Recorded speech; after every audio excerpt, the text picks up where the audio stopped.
ഏത് തെറ്റും അള്ള ഒരുവിധം പുറത്തു തരും, അള്ള ക്ഷമിക്കും. എന്ന് പറഞ്ഞാൽ ശിക്ഷ ആഖിറത്തിലേക്ക് വെക്കും. ഉപ്പാനും ഉമ്മാനും തൊട്ട് കളിച്ചാൽ ദുനിയാവ് തന്നെ കിട്ടും.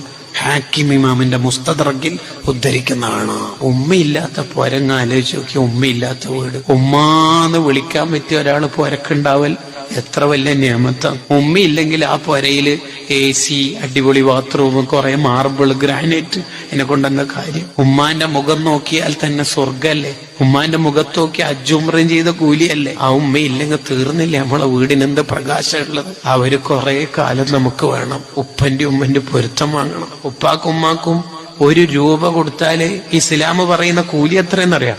1,00,000 രൂപ കൊടുത്ത കൂലിയാ. 1,00,000 ഇരട്ടി പ്രതിഫല ഉപ്പാക്കുമ്മാക്ക് സ്വതക്ക ചെയ്താൽ. അങ്ങനെ ആരും ഉണ്ടാവോ ലോകത്ത്? ആ സ്വർഗവാതിലുകളെ നമ്മളെപ്പോഴും പരിരക്ഷിക്കണം. ഉമ്മാനെ കുറിച്ചിട്ടുള്ള വാല് ഉമ്മ മരിച്ചതിന് ശേഷം കേട്ടിട്ട് യൂട്യൂബ് പ്രഭാഷണം കേട്ടിട്ട് കരീനേക്കാൾ നല്ലത് ഉമ്മ ഉള്ള കാലത്ത് ഉമ്മാനെ ചിരിപ്പിക്കേ വേണ്ടത്. അങ്ങനെ ഉപ്പാന്റെ ഉമ്മാന്റെ പൊരുത്തുള്ള നല്ല Download ShareChat.